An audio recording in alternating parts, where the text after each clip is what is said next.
Después de mucho tiempo me recordé que siempre me costaba la cuestión del protocolo estando con tantos amigos, ¿verdad? Acá en realidad con tanta gente conocida y tantos amigos, compañeros de trabajo de tantos años, más que como un ministro, les digo sinceramente me siento como un compañero de ustedes. Y tengo una presentación que seguramente muchos de ustedes que me acompañaron en muchos de los foros departamentales o en alguna otra reunión ya vieron la presentación y capaz que le aburre la presentación a algunos de ustedes que ya vio en una ocasión y quizás a algunos de ustedes más en una ocasión. Pero Peter Drucker decía que el 99% de los problemas son de comunicación y solamente el 1% son problemas reales de fondo. Y tanto nos cuesta comunicar, tanto nos cuesta entendernos, tanto nos cuesta amplificar cuál es la intención real o cuál es la voluntad cuando arrancamos un proceso tan complejo como un proceso de transformación educativa. Ponernos de acuerdo en qué significa transformación educativa, cuál es el objetivo de transformación educativa, qué debería ser transformación educativa, en qué debería terminar el proceso de la transformación educativa, no es sencillo. Así que a riesgo de poder cansarle a alguien, creo que tenemos que seguir repitiendo y repitiendo esto de por dónde estamos en la transformación educativa y sobre todo dónde queremos estar, dónde queremos llegar.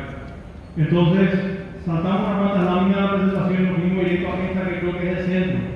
El desafío es mejorar la calidad.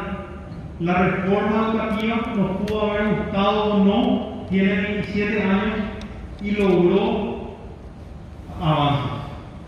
Entre ellos el avance de la cobertura, eso es indiscutible. En la década de los 90 ahora ampliamos la cobertura. Ahora el desafío que tenemos es mejorar la calidad de la educación en el Paraguay. Y ahí estamos convencidos de que es necesario cortar la brecha.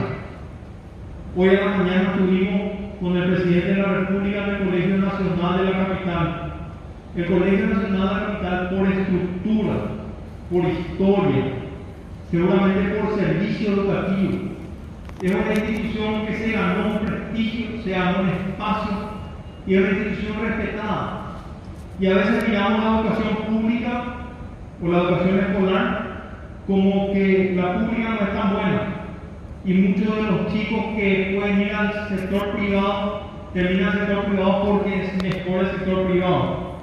Y si nosotros miramos el Colegio Nacional de la Capital, posiblemente en estructura, en prestigio, en servicio, quizás es mejor que muchas instituciones privadas. Digo quizás porque tampoco tenemos un ranking, ¿verdad? Si tuviésemos un ranking claro y concreto, podríamos ver dónde está esta institución pública o algunas instituciones públicas y dónde están otras instituciones privadas. Pero lo que no me cabe la menor duda es que todos los paraguayos queremos mejorar la calidad de la educación para nuestros hijos, para nuestros nietos, para las personas a las que vayamos a contratar, si somos empleados, o para que el Paraguay mejore su competitividad para poder salir adelante. Yo creo que hay cosas, y siempre digo que nos puede separar un partido político o un equipo de fútbol, pero la lógica de tener en Paraguay mejor calidad de educación creo que es algo que nos une a todos los paraguayos, sin duda a todos creo que estaríamos levantando la mano si le preguntamos ¿querés mejor calidad de educación, sí o no? Yo no creo que haya un paraguayo que no me interesa, creo que ya está bien la que tenemos. Ahora tenemos que poner a prueba qué significa. Entonces ahí comenzamos este proceso de construir el Plan Nacional de Transformación Educativa. Arrancó allá por el 2017, no sé, ¿verdad? No sé si arrancaron ustedes en STC, cuando ustedes estaban trabajando en un sueño, poder también tener una planificación, un Plan Nacional de Desarrollo 2030 y también un Plan Nacional de Transformación Educativa 2030. Se hicieron mesas temáticas, mesas técnicas, se hicieron consultas digitales, se hizo mucha tarea y hoy el desafío era tener un diagnóstico sobre ciertos ejes. Nosotros tenemos un resumen, no sé si algunos de los que están acá o todos los que están acá leyeron un resumen de 64 páginas que está en la página web de Transformación Educativa, que tiene un resumen sobre estos ejes, los ejes transversales y los ejes temáticos. Que se levantó acá en Paraguay, pasa una verificación que hicieron los expertos nacionales y hoy ya pasamos a la etapa del diseño.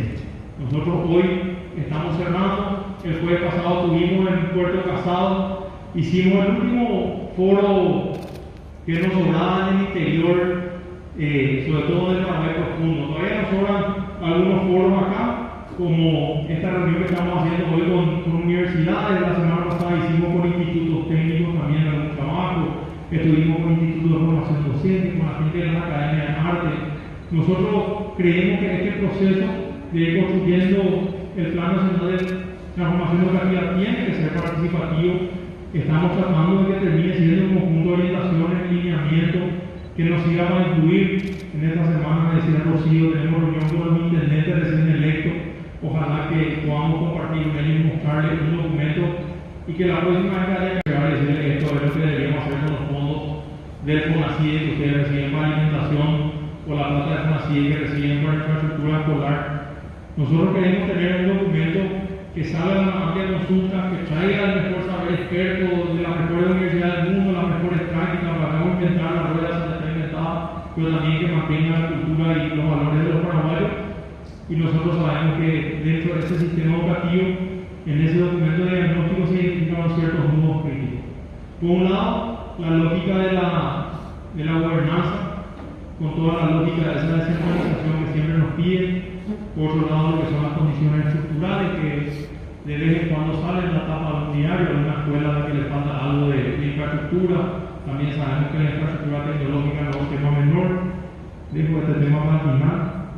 La parte lógica de tener un pensamiento estratégico, más una planificación, pero cuando hacemos una prueba o una evaluación a nivel local, después utilizar el insumo, la información que nos da ese relevamiento de datos, de esa evaluación, y finalmente aplicarlo. En este momento la viceministra está trabajando con las escuelas que estaban en nivel 1 para tratar de a partir de identificar cuáles son las escuelas que están más abajo en cuanto a aprendizaje, tratar de que vayan subiendo, y entonces ahí seguramente vamos a poder ir acortando la brecha. Si esto utilizamos, si hacemos una planificación, hacemos un monitoreo y finalmente retroalimentamos al sistema con esa evaluación para poder hacer ajustes o hacer una reorganización del sistema y una intervención. Y finalmente el foco del aprendizaje, ¿verdad? Estábamos la semana pasada también con el intendente del Chaco recién electo y le contaron cuántos bachilleratos técnicos agropecuarios tenemos en tu distrito y no teníamos un punto de decir, ¿cómo puede ser si la salida laboral mayormente es para el sector ganadero? Seguramente que no haya una salida de un bachillerato técnico agropecuario en ese distrito, en ese municipio, ¿verdad? Entonces, la lógica de ver cómo encaramos ese foco del aprendizaje, de esa salida, para que el sistema educativo pueda, desde la educación media, ser una herramienta más cercana para esa salida laboral y que finalmente por tener una salida que un bachillerato quizá humanístico, sin una salida técnica, sin una salida laboral, sin una educación media abierta, quizá en algunos casos, haga que ese estudiante se aleje del colegio, tengamos deserción, no termine la escuela y por lo tanto no pueda insertarse tampoco al sistema de educación superior. Ahí hay ciertos nuevos objetivos que tenemos que desatar y que tenemos que trabajar, pero le preguntaba a Celeste antes de arrancar, pararme a hablar y saludarles, ¿qué tengo que decir? Y me decía ella, hablemos de la lógica de la formación docente, por eso dejé para el final. Hoy cerramos la inscripción para el concurso docente. Teníamos en el 2017 aproximadamente 25.000 personas queriendo inscribirse a los concursos. En el 2018 tuvimos 20.000. En el 2019 tuvimos 15.000. En el 2020 nos hicieron concursos y hoy cerramos con 36.000. O sea, quiere decir que hay interés en concursar y en ser parte, no sé si de vuelta.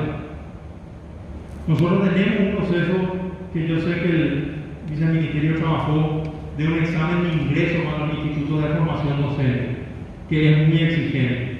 Y que si no se pasa el examen de formación docente, no se inicia el curso. Quienes están acá en formación docente conocen de esa situación. Después tenemos también una nueva formación docente.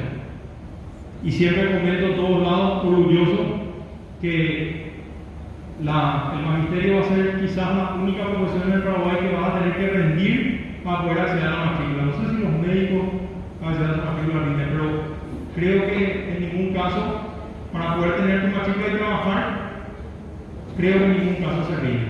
Los docentes van a tener que rendir para poder tener su matrícula. Entonces, estamos trabajando en ese proceso de formación docente, seguramente con aciertos y con errores. No somos perfectos, ni como Estado, ni tampoco como instituciones, ni como ministerio. Entonces estamos abiertos a poder hacer un análisis. Y para eso le tenemos a la Unión Europea, con algunas universidades, algunas están hoy aquí, haciendo un análisis de este proceso de formación docente. Que yo, por lo menos que soy acelerado, le llamé en un momento a una de las rectoras responsables de la universidad y dije que casi nos adelanta ya parte de este proceso, porque ya estamos necesitamos lograr ese desarrollo del educador, ojalá meter dentro del proceso de transformación educativa el análisis para saber si está bien lo que estamos haciendo, si hay ajustes. A mí me genera un poco de duda la lógica de limitar desde el punto de vista del examen de ingreso. Celeste, que trabajó en el proceso, me dice, no, a mí sí me gusta, y yo no me creo dueño de la verdad, por más que yo sea ministro, creo que sí tenemos que ir compartiendo con gente como Celeste, como Alcira, que tienen ya más años dentro del ministerio. También estamos felices por compartir con las universidades que están trabajando en el proyecto y comenzar a mirar desde afuera cómo está ese proceso de formación docente. Y después ya, si nos vamos desde el punto de vista de las universidades, ¿qué pasa desde el punto de vista del otro lado del escritorio con las universidades con relación a la licenciatura en educación, o una maestría en educación, o un doctorado en educación? ¿Cómo estamos? Porque yo creo que en el Paraguay una cosa que necesitamos construir, independientemente de construir ese proceso de una educación de calidad, es construir confianza. Hay un proceso de confianza permanente que nos dicen ministros y nos dicen los indicadores internacionales. Cuando miramos el barómetro, Paraguay en América Latina, uno de los países que tiene mayor nivel de confianza interpersonal. Entonces hay un proceso ahí, punto decir, hasta qué punto realmente las universidades están haciendo bien las cosas, o hasta qué punto realmente el MEC llegue a saber las cosas, o la MEAES, o el CONES.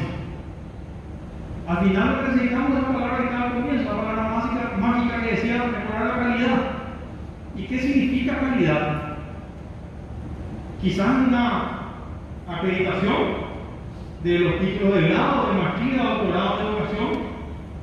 Si miramos el sistema chileno, si miramos el sistema paraguayo, una de las carreras que es obligatoria en cuanto a su acreditación es educación. Y sin duda es clave que nosotros garanticemos que la formación del docente sea buena, de manera que realmente de esos 35.000 que se presentan, en el examen podemos verificar qué tal está el conocimiento que tienen o su capacidad para poder insertarse al sistema. Pero después también tenemos un proceso de formación permanente que deberíamos mantener, una validación cada tanto tiempo que deberíamos mantener para que el docente pueda seguir en aula. Claro que queremos ser exigentes con los docentes, pero entonces también tenemos que ponernos nosotros del otro lado y decir que tan exigentes somos nosotros mismos dentro de nuestras instituciones con el proceso formativo que estamos haciendo de ahí, sin tratar de concluir. Digo, qué importante el desarrollo del educador, qué importante esta reunión, qué importante la gente que tengo enfrente, en muchos casos personas que hace mucho tiempo están trabajando en educación, en universidades que desarrollan carreras relacionadas a la educación. Qué importante que todos los paraguayos de bien nos pongamos de acuerdo en qué significa calidad, cómo garantizamos la calidad, cómo logramos el desarrollo del educador. El presidente de la República tiene la mejor intención de que Paraguay pueda construir una política de Estado de largo plazo y que esto quede en un documento claro que nos sirva a todos, que trascienda a este gobierno, el próximo y el siguiente.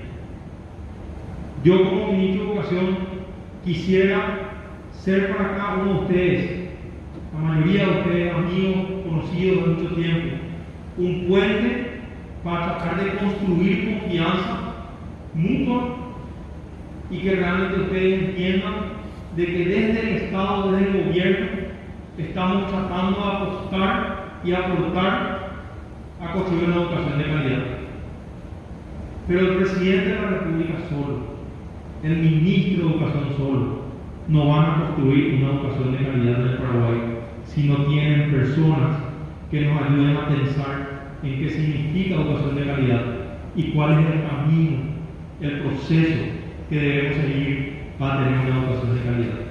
Y eso tiene que estar claro dentro del documento de transformación educativa.